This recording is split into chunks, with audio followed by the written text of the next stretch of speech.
All right, Ofo, thanks for joining us today. I know it's probably a little bit, difference in weather, difference in time zone, but the vibes are the same. So thanks for joining us. Absolutely. Thanks for having me. It's good to be here. Cool, man. Well, before we get started, just to kind of level set, what Transparent Collective is for those who aren't aware. We're kind of a pre-accelerator of sorts. We work with underrepresented founders, women and people of color, helping them gain access to the resources they need to scale their companies. And so a little bit about what we've done so far is over the past 6 years, we've helped over 60 companies raise about $70 million in early stage funding, and that success continues to grow. We run a few different batches of founders every year, and we just introduced the Series A batch as well last year. So we typically work with about 24 to 30 founders a year on this journey, helping prepare them for fundraising, close network gaps, get feedback from high caliber investors and entrepreneurs, and essentially kind of get as inserted into the ecosystem as possible while also getting the help they need to grow their companies. And so we're bringing in Ofo today, who actually, whether he knows it or not, was the first founder signed up for Transparent Collective. So it's good to see him kind of continue to excel. That was back in 2016, and so he's been on quite the journey. A little background on him: he graduated from Temple University, and through that experience, actually his housing experiences, he came to found the transformative platform Who's Your Landlord. Recently has been 30 under 30 on Forbes and BET's list, and also closed his $2.1 million seed round, which is like, the amazing thing. He's very active in his community, speaks with local high schools and middle schools about leadership, college planning, entrepreneurship, life skills, etc. Does some side acting as a hobby. Also participates as a big brother and big sister around entrepreneurship. And finally, has spoken about tech entrepreneurship and leadership at many prestigious locations, universities, including the White House, Harvard, of course, Temple, and Princeton. And he likes to live by the idea of like no steps backward, only forward progress. So with that said, let's kind of get started here. Ofo, if you could just give everybody a little bit of background on, who you are, how WYL came to be, and what's the founding story here? Absolutely. And James, thanks for that intro. It is always, it's kind of crazy, like thinking about all the linkage points, like starting off at Transparent Collective, now moving forward, having this opportunity here, investing and working together, building this company together. So it's beautiful always to hear it back, because I think we can lose sight of things so fast. But everyone, my name's Ofo. I'm CEO and founder of Who's Your Landlord, otherwise known as WYL.co. Our entire focus is on empowering and informing the rental community. We do that by providing landlord reviews and housing educational content for residents. And then simply put, just take that information, shake it up, make it look even sharper and nicer and more insightful. And we provide that to the home providers so that they can make more data-driven capital improvement decisions and increase their retention rates and the happiness of their residents overall in their buildings. How everything kind of kick-started for me was, I was during my senior year at Temple University out in North Philly. I served as the vice president of the student body. The issues that students were facing, I thought would have been more like school related, and in actuality, housing kept coming up as a number one issue. And the reason being was that Temple was expanding so quickly, which invited the opportunity for a lot of like outside landlords to try to make a quick buck, right? Get a property, rent it out to 4 students, you're making 4 times what you might make renting it out to 1 family, right? So especially if you feel or know the parents are usually footing the bill for those student residents, versus a single family trying to figure it out themselves and having to rely on their job or whatever the case is. So we just started hearing so many issues, infestation issues, black mold being a thing and not being treated, male landlords harassing female residents. And this isn't, I think, unique to the North Philadelphia or Temple University experience. I think it's something we were observing in many places. It just Temple was where I was, and so that's where we started. So now, having built this company to where it is today, I'm sure we'll talk about it a bit more. But the fundraising journey has not been easy in the slightest. And I think there's been a few factors that play into it. I won't just, I know we're here in Black History Month. I won't just default only to how we look, but I know that plays a huge role in it. And I know that that's what, Black Operator Ventures is here to solve as well. But we'll get a chance today to talk a little bit about our journey and how we figured it out and got to this point so that now we can scale. I'm muted. Cool. No, that's great to hear. It's funny. I had a conversation with another VC this morning who is backing a Black founder, and I did have to ask him, like, I'm not no judgment. I'm not trying to qualify you. I just want to. But actually, I'm trying to qualify. I'm trying to get a little bit of understanding of like your understanding of that working relationship and what that's about. And like, this was really the first Black founder he invested in. So it was about helping that guy know, like, you're going to want some support from other people who look like these people, because your assumption is that if you help these people hit certain metrics and hit certain velocity, that they're going to be able to get more money. And that's always a false assumption. There's more to it than that. So yeah, that's the conversation we definitely had. So we'll get down to the fundraising conversation in a little bit. But as far as like on your way here, as far as the business goes, what were some challenges over the past couple of years that you had to overcome? That you thought like, these were real hurdles to you get to your achievements, and you had to find a way around them. Yeah, I think two things that I would acknowledge. One is us realizing as we've been building our product. One is as we were building our product, knowing that there kind of has to be more to it, right? I think we were operating with, brand partnerships kind of centric model that worked actually quite well for a little bit of time. But I think the more legacy companies, those big, like Allstate, for example, the more they're trying to get more digital, because now they're competing with a Lemonade or whatever. It no longer was enough to just have a big user base, right? Like now they were really trying to figure out how do they think like tech companies do, and top of the funnel and bring it down to a closed sale. Like it started to shift. And I think we observed that COVID did not make that any easier actually from that vantage point. I think all these companies are trying to figure out who are we marketing to? Like no one can come in the doors at that initial kind of wave. And so this coincided with a year before COVID kind of became COVID. We had an offhand conversation with a real estate developer who had said he'd used our insights on our platform to increase the value of his portfolio by $42 million. So effectively, just let me break down how we did it. We have a bunch of data from residents on our platform. His company was looking to acquire a student housing portfolio because that's the area they knew very well. They had found a distressed student housing portfolio in upstate New York. They identified it. They acquired it for pennies on the dollar because it had poor reviews. Occupancy rate was abysmal, all the things. And then they just literally took that trove of data and adhered to everything they did from a capital improvements perspective and an operational perspective from the residents' insights on our platform to their actual operational processes. And they were able to have the building fully occupied. They were able to brand it effectively. Still, we have wait lists now for the student residents, all kinds of things. And the overall happiness of the residents is extremely high because of that. And so when we heard that story, and again, this was happenstance. I was speaking on a panel in Denver, Colorado, when he tapped my shoulder about it. When we heard that story, though, and also when he was willing to sit down and record it on video and toured us at his properties, I was like, oh, we definitely made him money because you're not going to put this on camera. It's not real.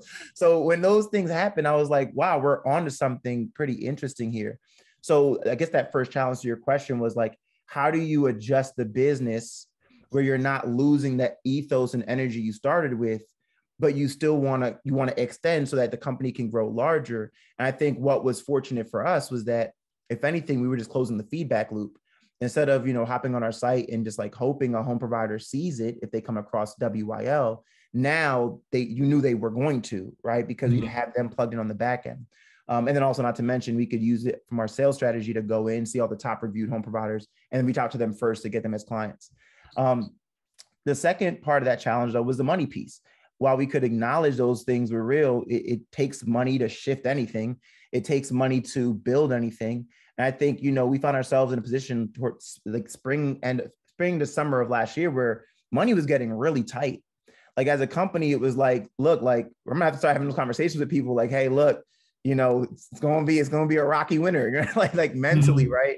But to that point earlier about like, the support network, that's what we've, created in the last few years. And so for me, that point didn't have to become that point, because whether it was angel investors that were actually our clients, which was really, really dope, It closed contracts in the middle of the summer. Like we took a bet and it was working, and then soon after the summer, I mean, the Google Black Founders Fund came through with their 100K check, and, we ended up closing 2 million. Black Operator Ventures, your team ended up leading that round. Like, and then our clients ended up investing. So it was this really cool thing to see.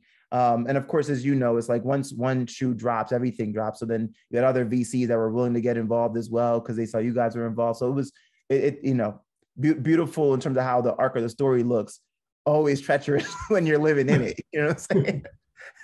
Yeah, no, that's what you mean. And you kind of mentioned the COVID part as well. Like, I think COVID, is that as dire as it has been, continues to kind of like, plague us a little bit.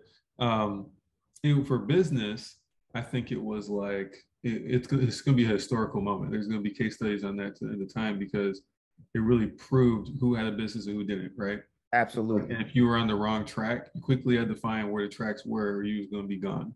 So, I think that's part of being an entrepreneur as well, like to make that pivot and like keep pushing and try and find the tailwinds in something that might seem more dramatic than not, right? Like for me personally, it's like people stopped making TV shows, hard stop. So we were like, do we have a business? Does this work? You know what I'm saying? Like, we figured it out very quickly. It became like a big tailwind, but we really had to understand like what is our business and how do we come to market, Absolutely. I mean, look at other Black-led firms. Look at Squire and what they've done in this period of time. Right. Look at Isuzu and what they've done in this period of time. And then I think of things like maybe not Black-owned, but like the Well Institute. They're looking at like mental health and wellness in buildings, right?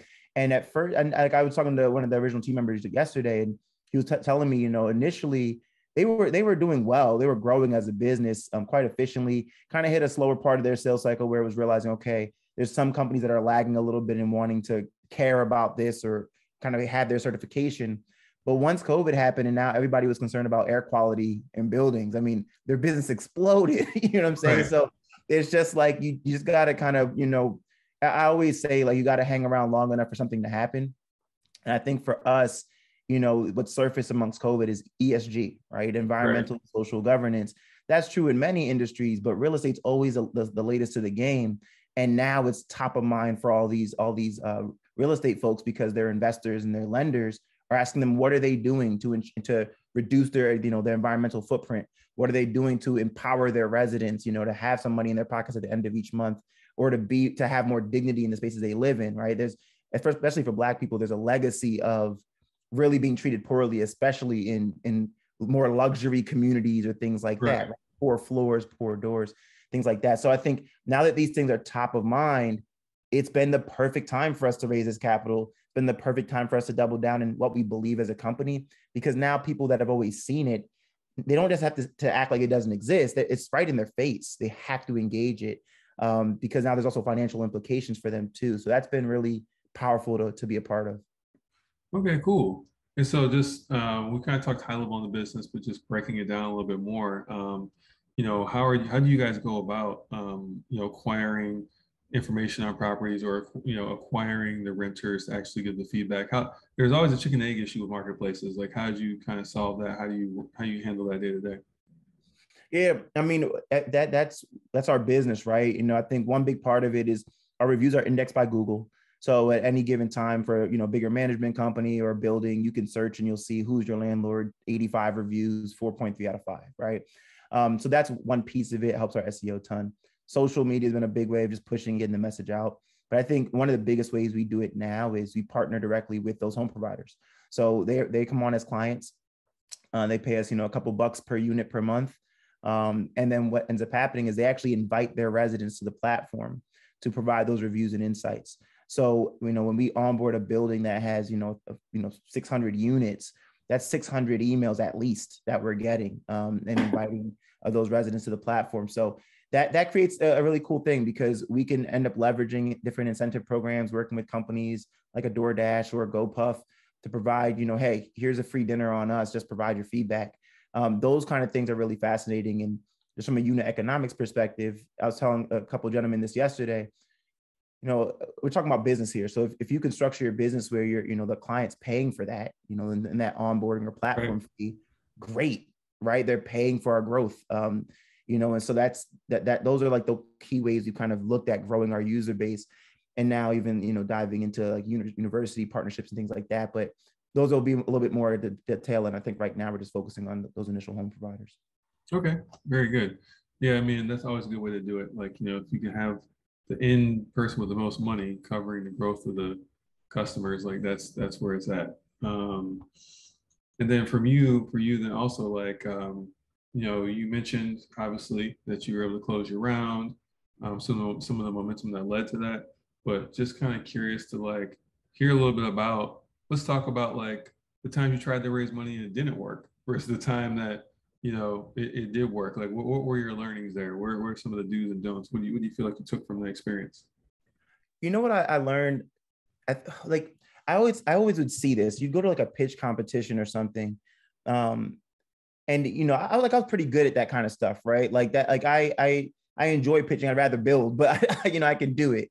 But I would start to observe when a CEO would get up on stage and they already had sales, they already raised capital before. Their slide deck would be like 5 slides.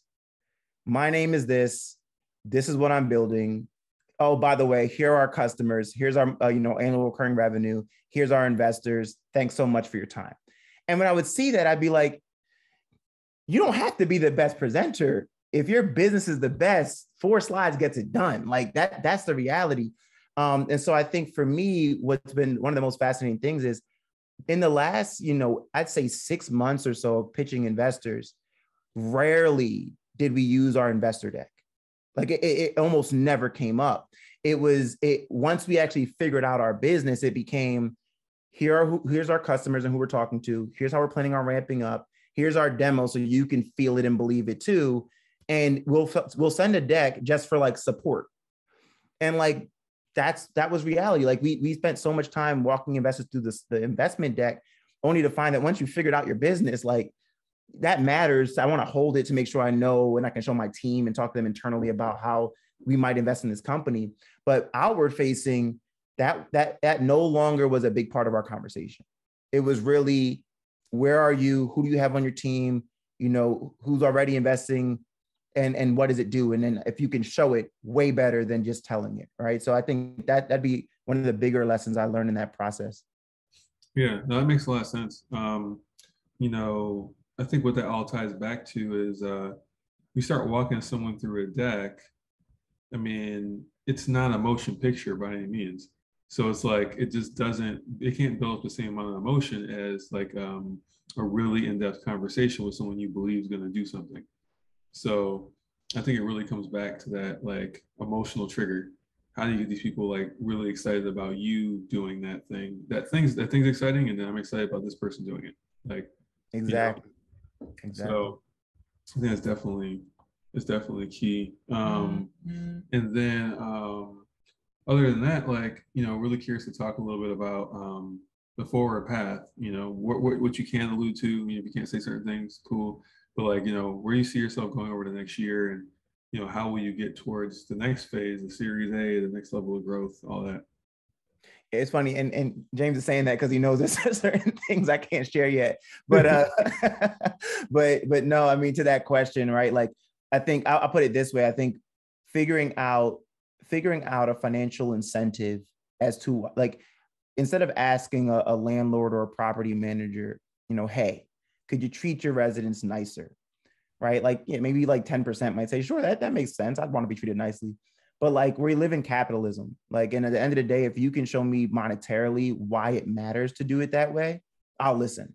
And that's one thing I think we started to really figure out, that we're going to get a chance to really show some proof of concepts with some firms on in the next coming few months that we're excited about. And so we're kind of all in on them. And I think as we think about the trajectory of our company, this is why it's so dope to see, Black people make it and do it. Because if you look at Ezeugwu, like, every bit of me is so proud of what they've been able to accomplish, because they have 2 founders of color running that company. It's valued at $1 billion. And we're actually just following the footsteps of some of the same partnerships and things that they did to now be where we're going to be in the coming months. So this isn't rocket science. Like to me, I don't need to recreate the wheel. I talk to smart people like you every day. I talk to smart people like their founders. Y'all poke holes at my experiments and thoughts, and then we refine it and we do a good job of it. And that's the mindset. I think just now to get into more like the mental part of it for the team, you and I, James, talked about this, like not really having that poor founder syndrome, right? Where you get so used to saving and just cobbling together some coins and making a dollar stretch. And I know like a lot of folks hate that phrase, but it's one of those things that you get accustomed to as a Black founder. And now to have your investors really being behind you saying, yo, go spend the money. Like that's what we gave it to you for. Like, don't hold it, don't wait, get the best engineer, get the best head of business, like go do the things that are going to move the business forward. And that's that part, that's to start with me. So that behavioral shift, that mental shift's been happening. And I think it's starting to matriculate through the company where it's like the culture before was sustain, right? Kind of try to prove while sustaining. Now it's like, yo, we have some strong proof points. Like go do it, go grow, go talk to that customer, go pitch that partner, and the best way to do it is by like synthesizing things into like 3 or 4 buckets. And I think now our focus is more aligned because we have the resources to go out there and get done what we know we have to get done. Yeah, that makes sense. And that kind of takes me into like, I guess one last part of it, the founder journey is tumultuous as we know. And, curious, like, what are your kind of mental health practices? What do you do for like mental well-being? How do you kind of permeate that throughout your company? Yeah, I'm glad you said that, because I think if it was left just up to me, everybody probably would go crazy. So because I'm that guy that the day might be over, but you're still getting emails and messages from me at 10 or sometimes 1, sometimes 6 in the morning. Like, when you sleep, I promise I sleep. But I think though the culture and the team is like we're human first, right? That's what we talk about with our platform. That's true in the company. So if we're all remote, we've all seen more of inside of each other's homes than we probably should have ever seen, like in the last 2 years. Like everyone deserves a break. Everyone deserves some grace. So I think from a communicative standpoint, we kind of respect each other's like communication boundaries within reason, right? At the end of the day, we got to grow. So like that is the core. But beyond that too, like I'm a work hard, enjoy hard kind of guy. And enjoy hard could mean literally just laying on a beach. I don't have to be raging. But because of that mindset, like I'm always happy. I enjoy what I do every day with my work. I get up ready to tackle the next thing. I have my little whiteboard here with all my daily tasks on it. Like I love crossing them out at the end of the day. So like for me, that works for me, but that's not everybody.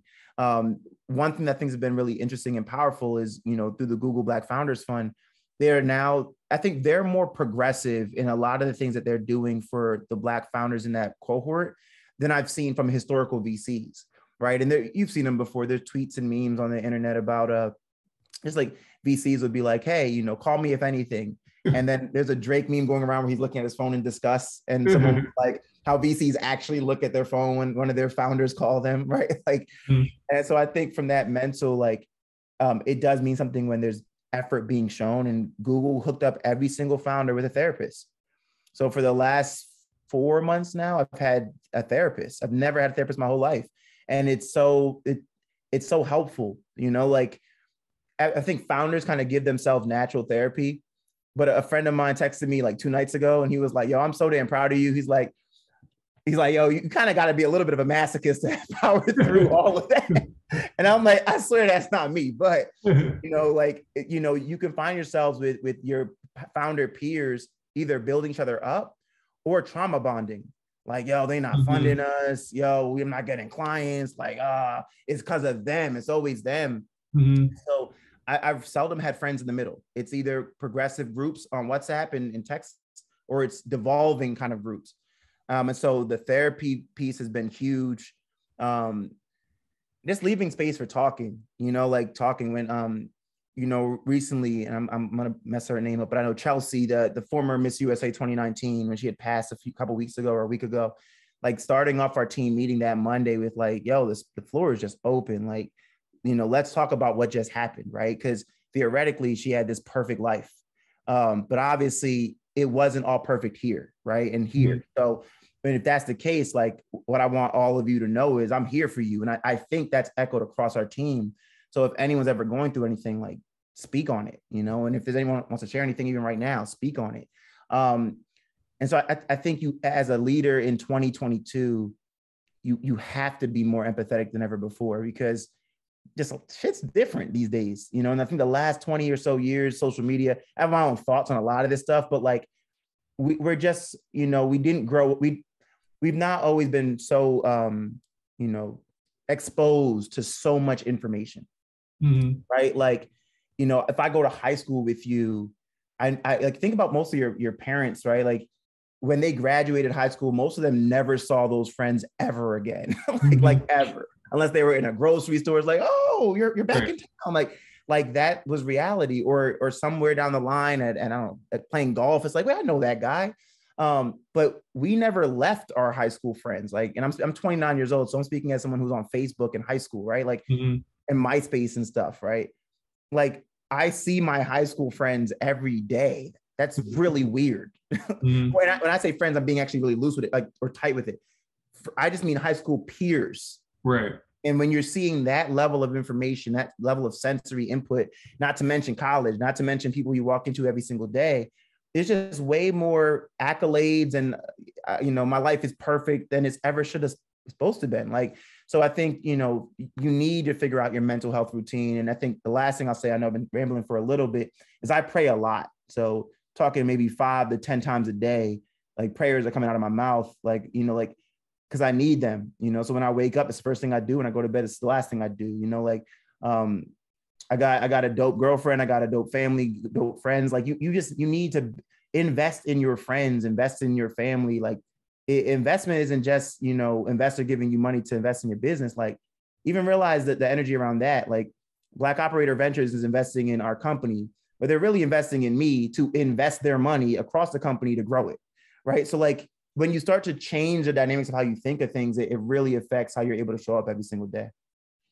Cool, man. No, that was great. And I think it's a great way to just ramp it to anybody who has some questions. Hey, so I will jump in real quick. My name is Okana Reed.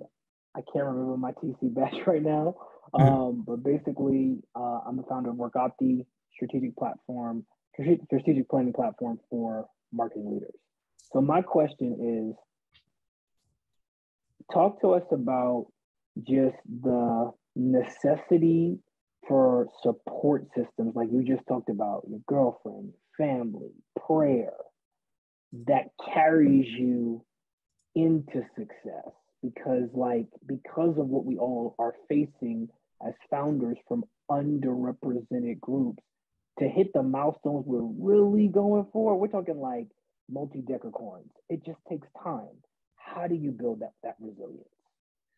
Yeah, I mean, I remember, so I was at this event in Philly, like maybe 3 or so years ago. And I was getting on an elevator and I was just catching up with a few friends that were at the same event. And one of them was talking about their company, and they weren't in tech. They just had a company. And they were saying, you know, it wasn't really selling much and doing much. And, you know, I had another friend of mine asked me, why are you still doing it? And he was like, because I feel like it should exist in this world.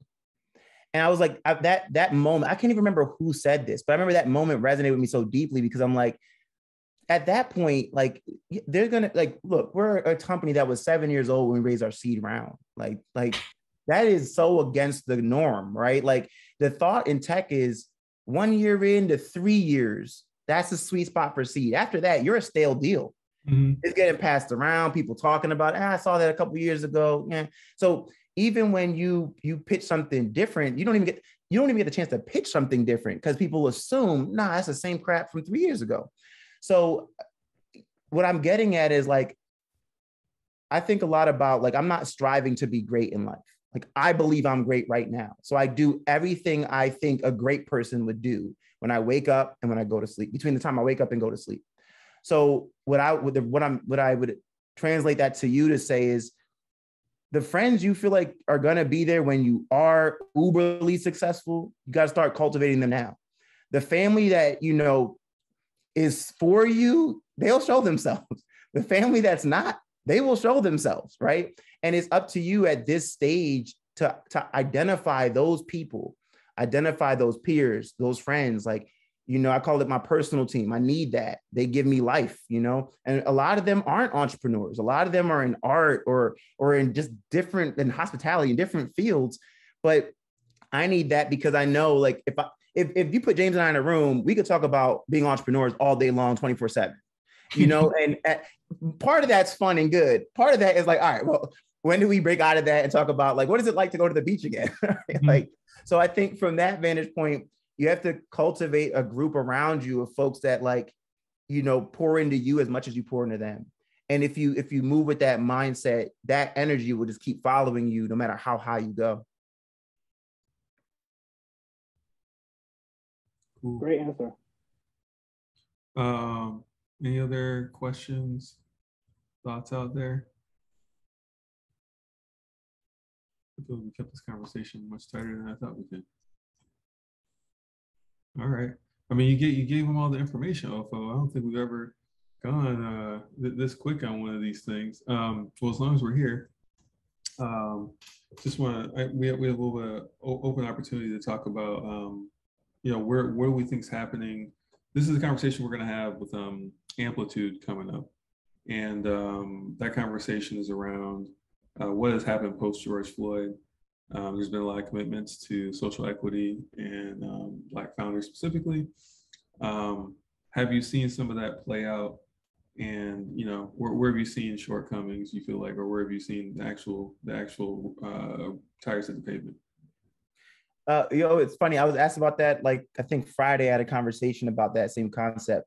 I have a couple vantage points on this. Like, one is that there's just no way the whole world, like, on a dime when George Floyd died, it was like, oh my gosh, it's so hard out here for Black people. So that farce, it frustrates me, because to me, the only difference was that summer we were bludgeoned, and I think that's the right word to use, watching Ahmaud Arbery, Breonna Taylor, George Floyd. It was just so visceral, and we were all at home watching it. This was the first year of COVID, right? That first summer when we still were probably drinking wine every day. That's first COVID.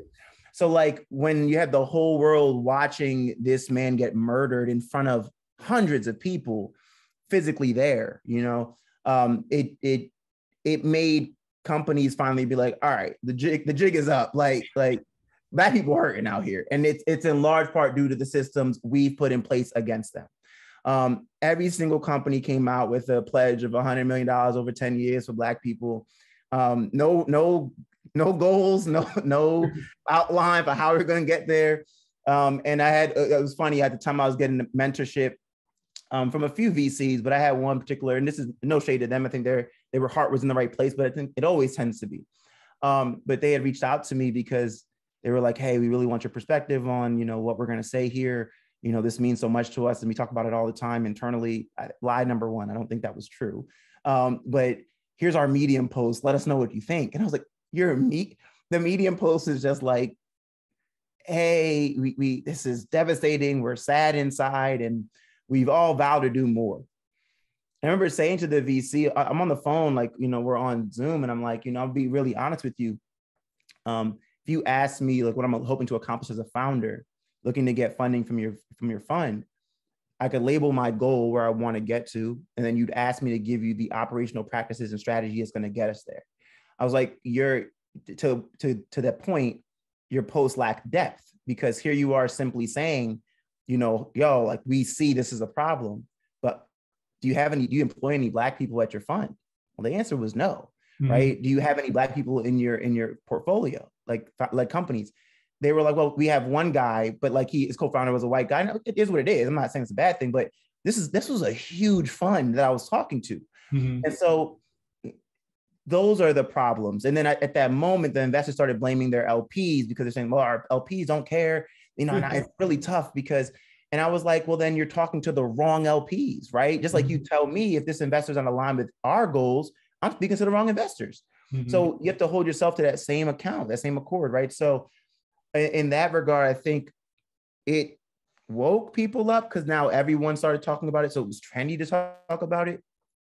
I think it's paved the way for new funds to exist that weren't here before. And like you, like even from your experience, right, in the banks and the different LPs you guys have worked with, you know, I think part of that psyche is there's more we can be doing and should have been doing. But it's only going to work if that's the way. If here's James, here's money to go do what you're supposed to do, not if I'm waiting on these large institutions who've had nothing but time, nothing but a head start to now all of a sudden care.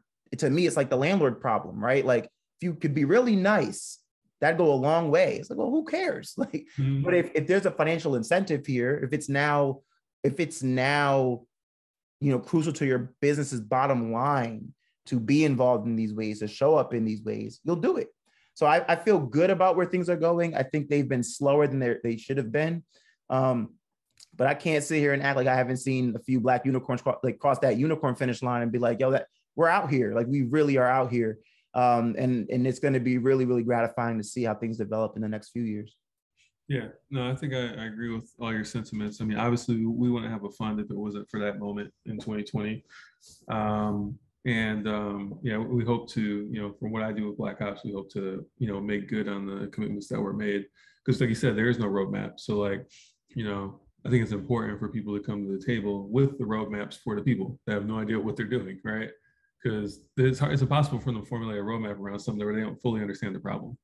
So it's about taking ownership over those problems and building real solutions. So yeah, we hope to, you know, continue to have more founders like you creating some success, so that, you know, there's more people involved in that roadmap. So I think there's a big opportunity in front of us. There will be some people who won't continue to reinvest in it because they didn't set proper OKRs and stuff like that, so they don't really know where the money's going or what it's doing for them. But I think for those who do get the money in hands, people with a plan, hopefully they'll see those returns and see those dividends and keep pouring in. Absolutely. Well, cool, man. Well, thanks so much for joining us. This was great. I think people will really enjoy watching this back when we put it up online, and, you know, keep building, man. I know you probably got another meeting in 12 minutes. Now you get 10 minutes back. You know the flow, man. You know the flow. So I appreciate you, bro. Always appreciate what you guys are doing here at Transparent Collective. That look, I'm a testament to that. So keep up the great work on all your behalf as well. And thanks for having me. All right, man. Have a good one. You too. Take care. Peace.